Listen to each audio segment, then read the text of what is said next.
Bom, Campos Neto está sendo pressionado, a gente tem informações aqui, inclusive, da economia brasileira, que a economia brasileira está melhorando, eu falei para você, né? Assim, o Lula é ninja. A gente tem, quer ver? Eu tenho um gráfico aqui da inflação, olha só, a inflação desde abril de 2022 está caindo, caindo, caindo, caindo, chegou a 4,18 na meta. Agora que ela chegou no centro da meta, acho que é 3,5%. Então, tem esse dado. Tem o dado do PIB, que toda hora que ele é revisto, é corrigido para cima. Então, a gente está com uma... Né? Ainda que os juros atrapalhem, as pessoas estão querendo, né?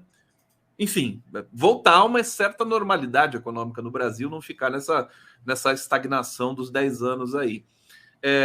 Com base nisso, eu acho que a questão da queda dos juros agora é uma questão de tempo, ainda mais porque o Lula nomeou o Galípolo, ele vai ser diretor da área monetária, uma área importante, embora não tenha voz, possa começar a ver divergência na queda nos juros, né, no que o Banco Central vai anunciar, o Roberto Campos Neto.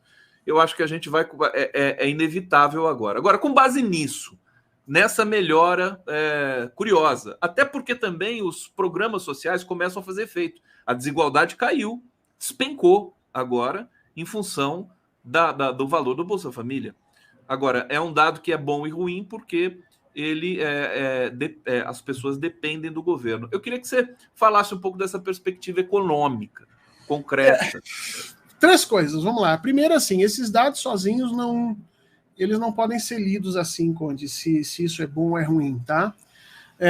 Só a inflação, só o PIB, só essas coisas em separado, elas não nos indicam se mas é bom ou é eu ruim. li junto justamente por isso. Mas aí deixa eu explicar. Se você juntar esses 2 dados e aí for atrás efetivamente dos motivos disso, e aí juntar outros dados importantes, como por exemplo, crescimento industrial, crescimento do emprego na indústria, formação bruta de capital, formação de capital bruto, quer dizer, se você for atrás de alguns outros dados da economia, você vai ver que a coisa não está tão boa assim.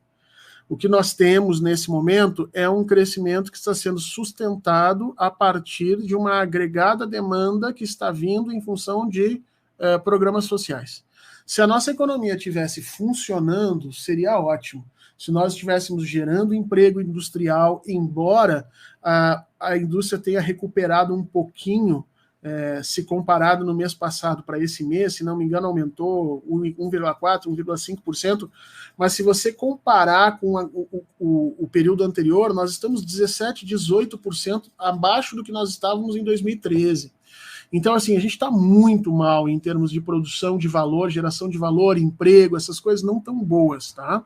O que nós estamos vendo nesse processo de crescimento é a alocação de dinheiro que o governo está fazendo, que melhora a vida dos mais pobres, que gera uma demanda agregada, ou seja, essa pessoa recebe Bolsa Família, ela vai comprar comida no mercadinho, ela vai comprar roupa, ela vai comprar tênis para o filho, ela vai comprar caderno para o filho ir para o colégio, e obviamente o cara que vende o caderno, ele passa a comprar mais, ele vê essa demanda, ele vai... Agora, esse processo não vai ter condições de estimular a economia brasileira a começar a produzir por si só.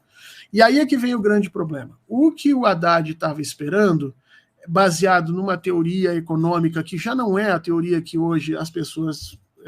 enfim, que as pessoas têm como mais moderno, é que se nós baixássemos os juros, né, ou se nós baixássemos os juros, não, se nós estivéssemos numa condição de superávit primário, ou seja, com as contas em dia, como ele costuma dizer, né, gastando menos do que a gente recebe, então isso estimula a que empresários passem a investir necessariamente no Brasil e nós começamos a andar com a economia.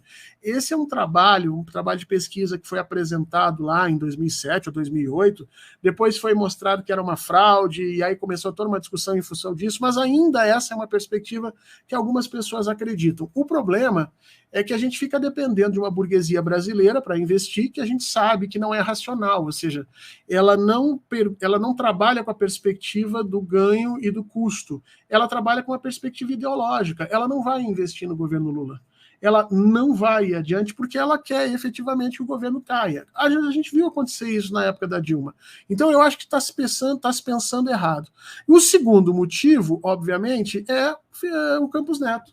Campos Neto não vai baixar juro, Conde. Tá todo mundo dizendo assim, ah não, agora o Galípolo vai entrar no Banco Central. O Galípolo vai entrar, o Galípolo é mais um voto, se não me engano, em 12 ou 13 diretores. Ele é só mais um.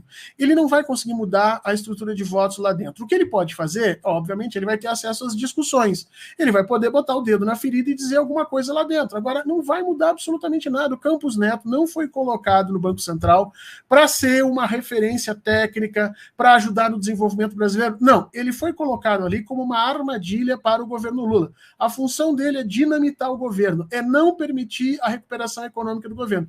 E o Lula está se debatendo contra isso desesperadamente, seja através de investimento de capital internacional, seja através desses programas sociais que ele está reativando. Porque nem conseguiu investir, o Estado está conseguindo em função também do marco tributário que o Haddad está colocando. Então, assim, tomara que o presidente consiga fazer desse limão uma limonada, mas que a coisa está muito complicada, é indiscutível que está.